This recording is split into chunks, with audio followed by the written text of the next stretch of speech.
Okay.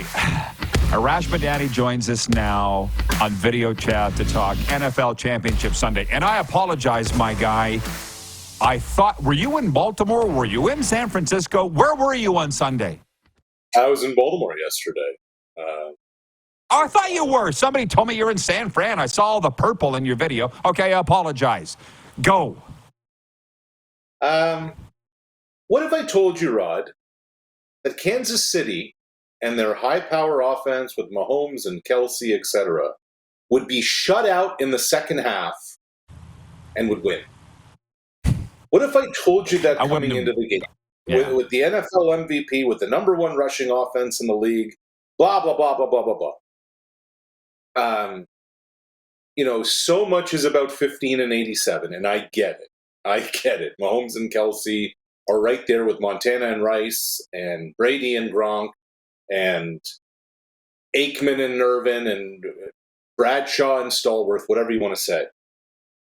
But yesterday was a defensive masterpiece that just seems to have gotten lost in the shuffle of star power in a star-driven league. How much, before you left town, how much heat? Did you feel the heat on Lamar Jackson, though? Because he wasn't that good Sunday. Yeah, I mean, I disagree. He was off. He was bad. Lamar Jackson didn't fumble the ball at the goal line. Lamar Jackson wasn't the one who abandoned the run. Baltimore's running backs carried the football 6 times in that game. 6. We're talking about a team that this season, when they rushed the ball 25 times or more, went 14-1, Roddy. And when they didn't, they were 0-4. It felt just as a team, the Ravens completely lost the plot on the game. Okay, Lamar misfired, no question about it. But then, so many different areas we can point at where the Ravens absolutely failed. And John Harbaugh seems to be getting a free pass on this. Todd Monken, their play caller, is getting a free pass on this. And the fact that, again, the running backs carried the ball 6 times in that football game. That's a major problem.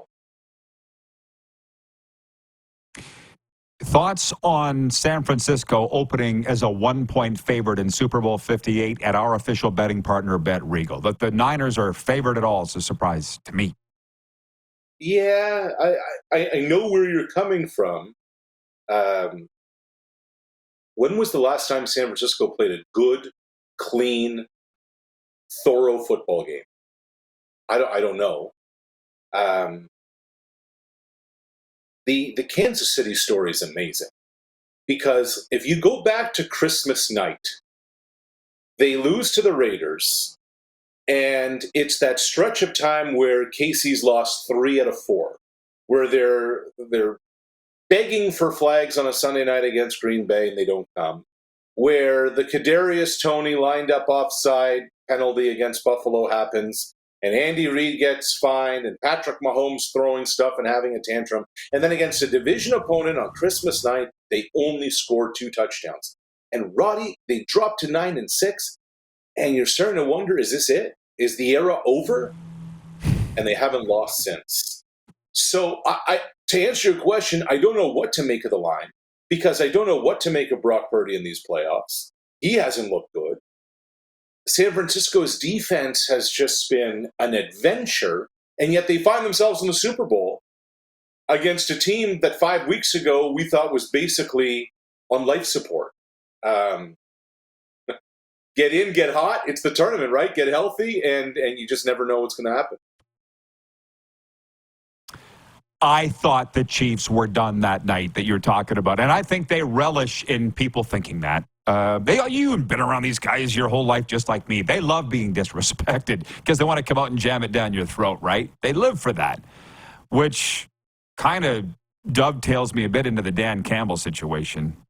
Where are you on the criticism he's facing for the going for it on 4th down situation and not converting Sunday for the Detroit Lions?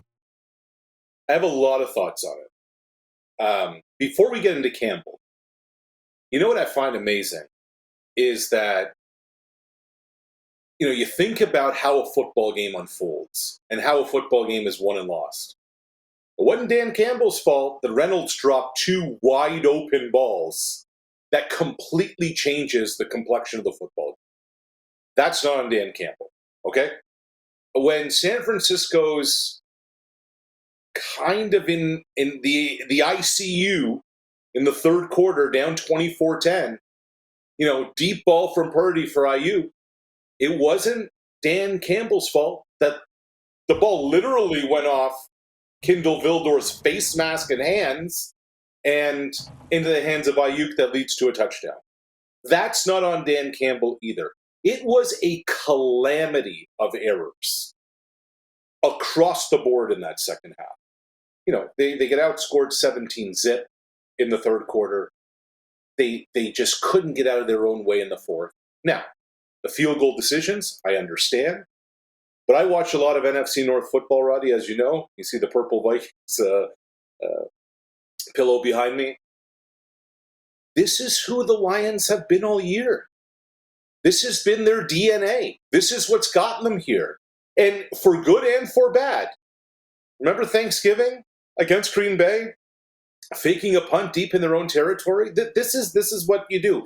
And it's funny because I'm standing there in the post-game press conference last night, and Patrick Mahomes talked about how Andy Reid is just so steady. He is the same guy every day. You wouldn't know if they've won or they've lost, whatever. As players, if a coach starts to waver, if he completely changes things up, you start to wonder, is he getting tight? I understand the criticism on Campbell.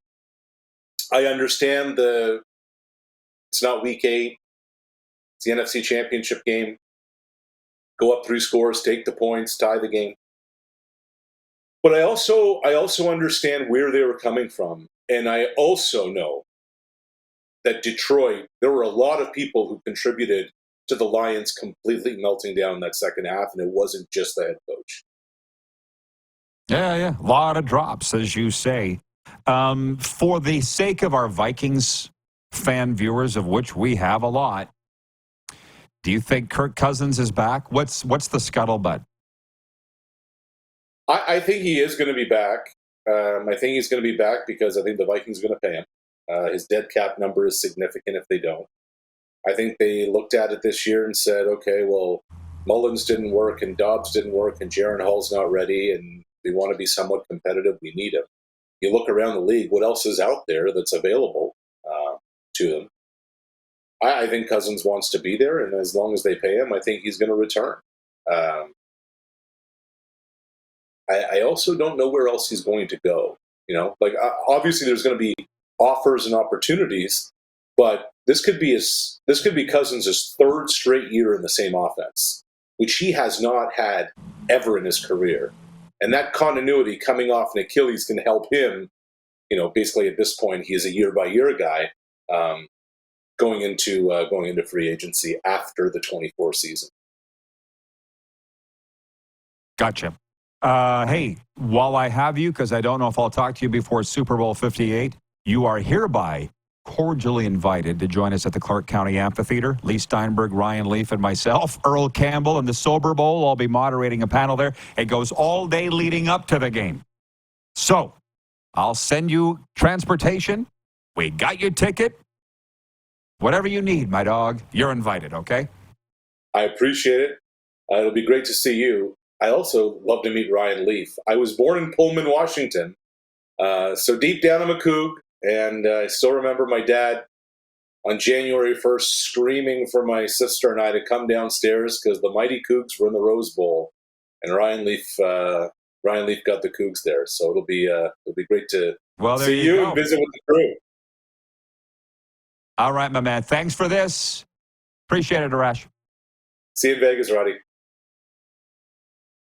Sportsnet's Arash Madani dropping dimes on Championship Sunday.